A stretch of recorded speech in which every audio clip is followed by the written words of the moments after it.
हमने अपराधियों को बेल को भी लंबे समय तक लंबित केसों में कानूनन बना दिया है, जिसमें एक निश्चित समय मर्यादा अपराध के अंदर जो सजा है उसके अनुपात में हो जाने के बाद जेल सुपरिटेंडेंट की जिम्मेदारी होगी कि इसको बेल पर रिहा किया जाए।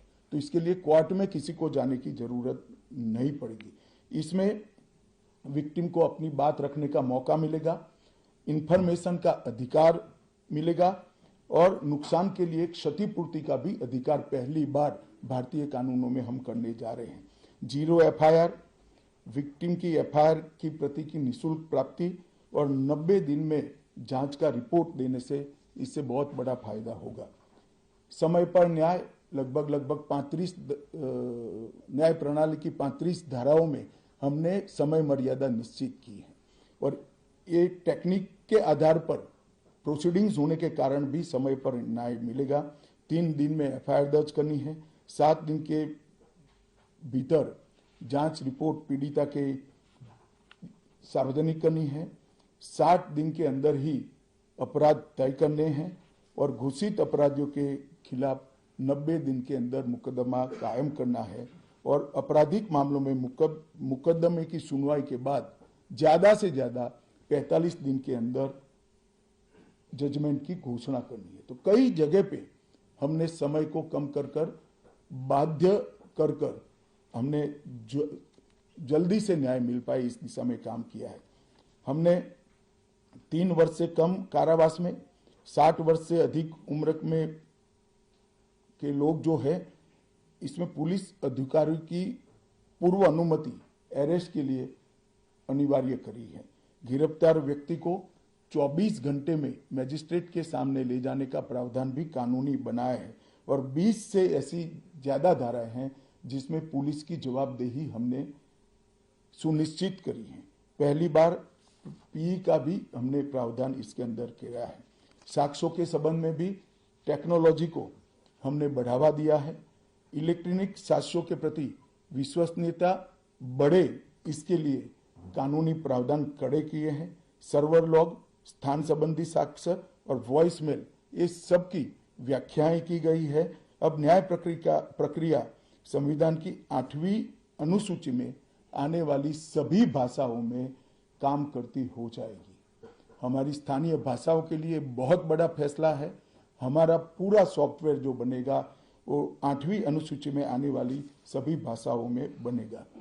कानून बनने के बाद संसद ने पारित करने के बाद तैयारी के लिए ढेर सारा प्रयास भारत सरकार के गृह मंत्रालय और हर राज्य के गृह मंत्रालय और जस्टिस मंत्रालय ने किया है। लगभग 22.5 लाख पुलिस कर्मियों की ट्रेनिंग के लिए 12,000 मास्टर ट्रेनर्स बना दिए गए। कई इंस्टीट्यूशन को अधिकृत किया गया और 23,992 मास्टर ट्रेनर अब तक ट्रेन हो चुके हैं। जुडिशरी में 21,000 सबऑर्डिनेट जुडिशरी का ट्रेनिंग हो चुका है और इसके लिए भी आगे पर मास्टर ट्रेनर्स की कई बैच स्थानीय भाषाओं में तैयार हो गई है। 20,000 पब्लिक प्रोसिक्यूटर्स को ट्रेन किया गया है और लगभग हर प्रोसिक्यूटर को एक ऐप दे दिया गया है और नए कानून छापे हुए दिए गए हैं कि पुरानी धारा कौन सी थी, नई धारा कौन सी है। प्रिजन के 51,224 कर्मचारियों का ट्रेनिंग हुआ है और फॉरेंसिक के 4,000 कर्मचारियों का ट्रेनिंग हुआ है। कुल मिलाकर ट्रेनिंग की संख्या पुलिस में 6 लाख, प्रोसिक्यूशन में 4,000, जुडिशरी में लगभग 20,000, फॉरेंसिक में भी 4,000 और प्रिजन में 10,868 मास्टर ट्रेनर अभी काम कर रहे हैं। मित्रों, ये संहिता के लिए कुछ विपक्ष के मित्र अलग अलग बातें मीडिया के सामने रख रहे हैं कि अभी ट्रेनिंग नहीं हुई है, चर्चा नहीं हुई है। मैं आप सभी को बताना चाहता हूं कि लोकसभा में कुल मिलाकर 9 घंटा और 29 मिनट चर्चा हुई है। 34 सदस्यों ने इसके अंदर पार्टिसिपेट किया है। राज्यसभा में 6 घंटा और 70 मिनट चर्चा हुई, 40 सदस्यों ने पार्टिसिपेट किया है। एक ये भी झूठ चलाया जा रहा है कि सबको बाल निकालने के बाद ये बिल लाया गया। बिल बिजनेस एडवाइजरी कमेटी में पहले से निश्चित था। मेरा ये स्पष्ट मानना है कि 14 तारीख से ही विपक्ष ने सदन का बहिष्कार करने जैसी हरकतें करी थी और शायद वो हिस्सा लेना नहीं चाहते थे। और दोनों सदनों में 14 तारीख में लोकसभा में 96 और राज्यसभा में 46 सदस्यों ने ऐसी हरकतें की जिससे पीठासीन अधिकारी उनको बाहर करने के लिए मजबूर हो जाए। फिर भी एक ऑप्शन था। ये बहुत बड़ा दूरगामी परिणाम लाने वाला कानून था। वो एक कानून के लिए स्पेशल अंदर आकर चर्चा में अपना मत रख सकते थे। इसके पहले भी मैंने 2020 में सभी सांसदों को पत्र लिखकर उनके सुझाव मांगे थे। सभी मुख्यमंत्रियों को पत्र लिखकर उनके सुझाव मांगे थे। सभी सुप्रीम कोर्ट के सम्मानीय न्यायाधीशों को पत्र लिखकर उनके सुझाव मांगे थे। सभी हाई कोर्ट के चीफ जस्टिस को पत्र लिखकर सुझाव मांगे थे। गृह सचिव जी ने सभी आईपीएस अफसरों से सुझाव मांगे थे, सभी कलेक्टर से सुझाव मांगे थे और ये सब सुझाव मिल मिलाकर मैंने खुद अधिकारियों की बैठक को अलग करे तो मैंने खुद 158 बार इसकी मीमांसा कर बैठक कर विचार कर एक बिल बनाया। ये बिल को भी संसद ने ऐसे ही पारित नहीं किया है। गृह विभाग की समिति के पास ये बिल को भेजा गया।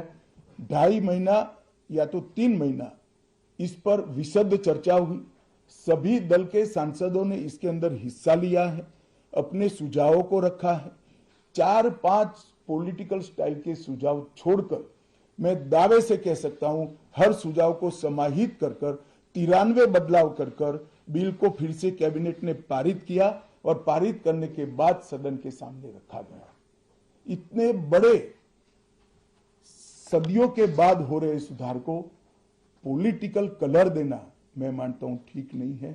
मेरे तो सभी विपक्ष के साथियों से विनती है, पॉलिटिक्स करने के ढेर सारे मुद्दे हैं, आराम से करिए पॉलिटिक्स, कोई चिंता नहीं, हम भी जवाब देंगे।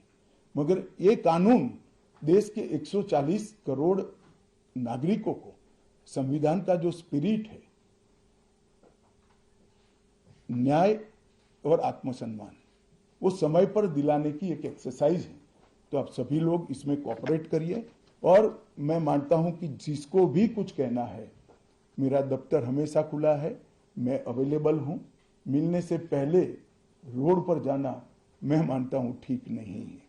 चर्चा करनी चाहिए, कुछ भी हो बात करनी चाहिए। और मेरा स्पष्ट मत है जो मैं आज बेबाक तरीके से आप लोगों के सामने रखना चाहता हूं, रिकॉर्ड के आधार पर कह सकता हूं मैं, भारत के आजादी के बाद किसी भी कानून पारित कराने के लिए इतनी लंबी चर्चा का प्रोसेस नहीं हुआ है।